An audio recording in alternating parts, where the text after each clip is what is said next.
crux of your memo, when I read it, it got confusing to me. Was there something in our procedure that made that amendment invalid? I'm the question, There was additions or changes to the agenda, and there was a number 7 counselor managed communication reports. Andrew had one, and the city manager had 2, and I had one, and nobody else had one. And then we passed number 1 with a motion, which is consistent with council rules.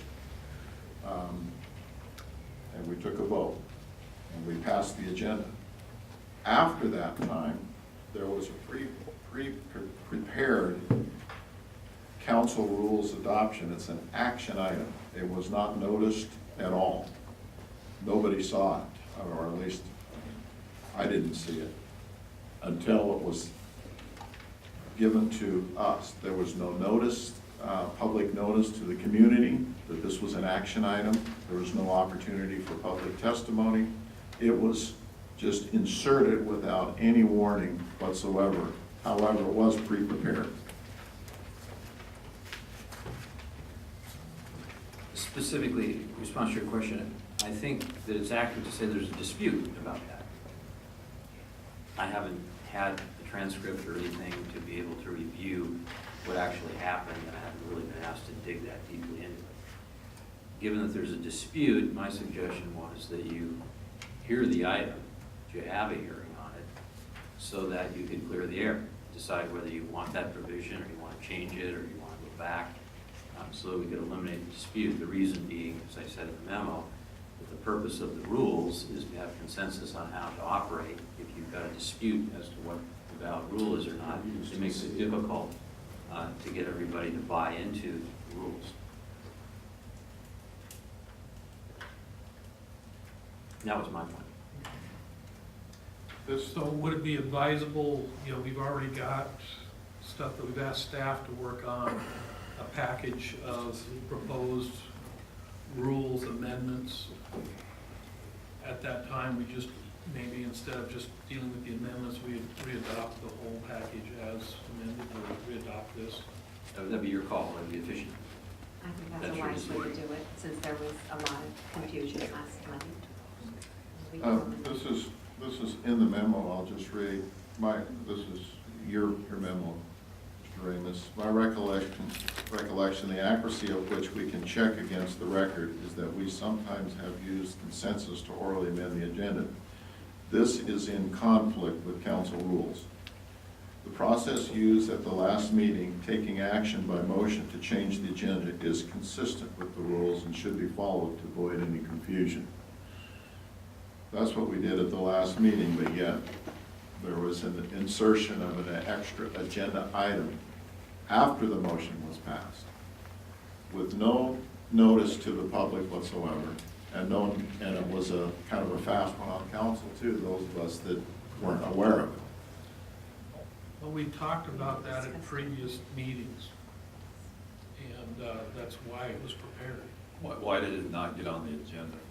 Yes, that's what I meant. It's because we have problems putting the agenda together because we've got a dispute going on. Our city manager doesn't feel he can trust the word of the mayor, and the mayor's orchestrating an attack on the city manager. And that's what we're responding to. Well, the way I saw it, it was one piece. It wasn't 2 pieces. It was part of, the staff was directed to put on the agenda the findings of the council. We did that. The amended item, the resolution item, was a companion piece to that. They were not 2 separate items. They were one and the same. It was a resolution that the public was not aware of whatsoever.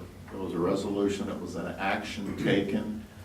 It was inserted at the last minute. That's not in the best interest of the community at all. That's part of the problem. We need transparency. We need to post every action item, just like we do on just about every other item that we take a vote on. So I'll move we include it in the packet of proposed amendments to council rules that are being prepared right now. I'll second that. I want to know specifically what you're talking about. Our earlier action item or direction to staff was prepare a draft of rules amendments for adoption potentially at the November 1st meeting. And just include this in that and we'll readopt. Wrap it all into one. Because what you're saying, Mr. Mayor, is that we should be following the council rules, correct? Yes, Okay. yes, of course. That's why I did that motion, because I was going back and looking with more clarity at everything, you know. So maybe we should call you by the rules spin? Huh? No, I just, we're in dicey times, so we need, I'm just And doing a with that- little. With that, I think we need to also then address a violation of the council rules, because after the meeting, you were in direct correspondence with the city attorney, giving the city attorney direction, which is a direct violation of our council rules. So 4.1.1 of council rules says no individual council subcommittee or the mayor has the authority to give specific direction to the city manager, municipal judge, or any member of the city staff. The council by motion has the authority to give direction to the city manager. Only the city manager has the authority to give direction to other members of city staff. Mr. Ramos, as far as I know, is considered city staff.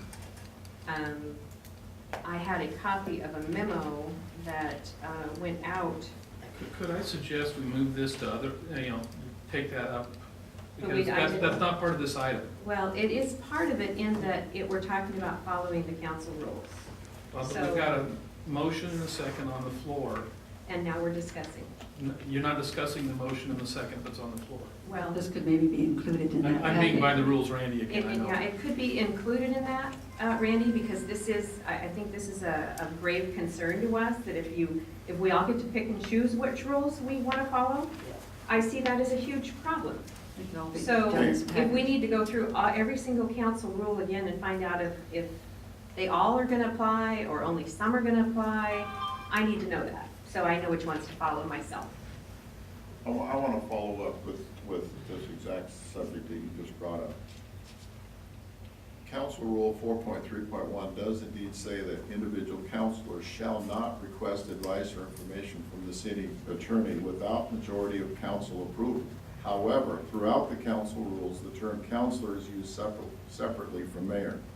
In fact, the two offices are clearly distinct, and councilors serving 4-year terms and mayor 2-year terms. Rule 4.3.1 does not say any members of the city council, which would include the mayor. Instead, it appears to deny individual councilors the ability to contact the city attorney. There is nothing in that rule that says majority council approval is required before the mayor or city manager may contact the city attorney. Then it gets into some language here, but I have an opinion 4.3.1 because the rule only prohibits councilors from unilaterally contacting the city attorney, not the mayor, who is both a distinct and different political office from councilor and is required by the charter to be the political head of the city government, who presumably may contact the city attorney without council approval. Rule 4.3.1 provides an exception to the unilateral contact prohibition if the attorney communication relates to the performance of the city manager. Your emails with Ramus meet that exception. I'll call the previous